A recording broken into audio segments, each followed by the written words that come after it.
Kaliwat kanan ang mga outing ngayon dahil sa mainit na panahon. Pero mga kapatid, mag-ingat sa mga lugar kung saan kayo lalangoy. Dahil, Yes, ay sorry, Cheryl. oo, Yes, Cheryl. Posible kasing maranasan ang kati-kati Yes. o tinatawag natin na swimmer's itch. Itch. Yeah. Good Ganun morning, pala yun. Cheryl. Good morning, Doc. The famous Doc Richard.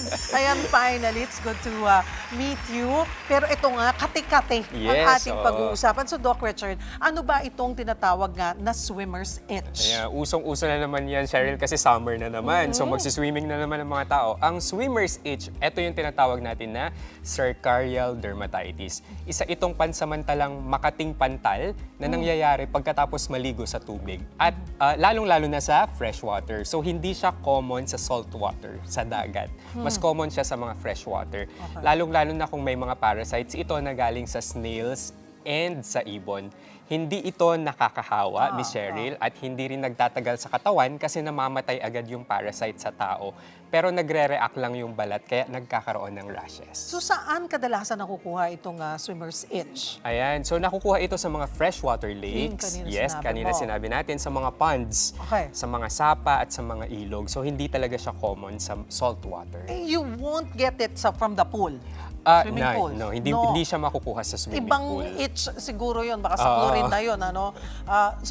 Okay. So, paano yan? Parang masabi mo sa freshwater. So, paano? Dahil nakakainom ka or dahil lang sa balat? Tapos, paano siya nagmamanifest? Kasi sabi mo kanina, pantal na. Yes, pantal paano yan? siya. Pantal na malalaki or parang rash?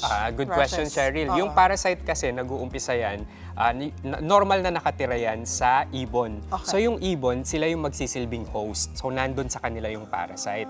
Tapos, maglalabas naman yung snails ng larvae na tinatawag na cercaria doon sa tubig. Kasi yung snail, mahahawa siya doon sa parasite galing sa Okay. ibon pag dumumi siya doon sa tubig. Tapos, kapag naligo yung tao doon sa tubig, Miss Cheryl, dumidikit at pumapasok sa balat yung larvae. Tapos, hindi siya nabubuhay sa tao. Magre-react lang yung immune system natin. Tapos, magkakaroon tayo ng sobrang kati na rashes. Okay. Kasi baka ako nabubuhay yan dun sa atin sa loob, di ba? So, hindi naman pala. Hindi naman. At hindi rin siya nakukuha sa pag-inom ng tubig. Sintomas, senyales na, naku, swimmer's itch pala to. Anong manifestation yan, Dok? Ayan. So, ito yung mga kailangang bantayan na ating mga kapatid. Unang-una, yung matinding pangangati. Sobrang kati niyan, Miss Cheryl. And magkakaroon din ng parang tusok-tusok o kaya burning sensation habang basa pa yung balat natin. And magkakaroon din ng mapupulang butlig na parang kagat ng lamok. So, kamukha siya talaga ng insect bite. Merong mga maliliit na paltos o kaya Possible. blisters, yes. And yung rashes, lumalabas siya sa mga exposed na bahagi ng katawan, kagaya ng braso, binti at saka sa paa. Agad-agad ba yung lalabas? Pwede siyang lumabas after a few minutes or after a few hours. Pero mawawala din siya ng kusa. Eh, anong gamot? Pag hindi kayanin, pwede ba tong wag na lang pansinin kung kaya naman tiisin or kailangan talagang may ipahid, Dok? Ayan. So yung gamot nito, Cheryl, unang-una kasi nga sobrang kati nito. So pwede tayong gumamit ng mga anti-itch o kaya anti-inflammatory creams kagaya ng hydrocortisone cream o kaya calamine lotion. Hindi toothpaste. Wag toothpaste o kaya lipstick, ginagawa yan ng Pati iba. lipstick! Pati lipstick ginagawa. Huwag niyo pong gawin yun, mga kapatid, ha. Tapos kapag sobrang kati naman, yung hindi mo na kaya, yung kati, parang gustong-gusto mo nang kamutin, pwedeng uminom ng oral na antihistamines. Tapos, first aid kit, pwede tayong gumamit ng cold compress para lang mabawasan yung itchiness and redness. And of course, iwasan natin ang mainit na tubig kasi lalo lang yung kakati. Lalong kakate. Siguro pag sobrang kate, mainit, malamig na bimpo, tapos i-damp nyo lang po sa inyong balat para lang Yes, mabawasan yung pangangati oo, at saka yung pamumula.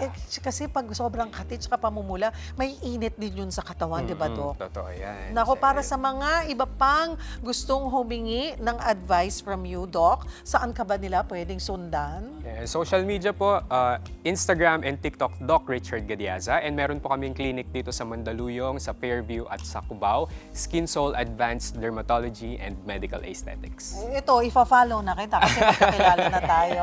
Ayan, Doc. Pinalo na rin po kita.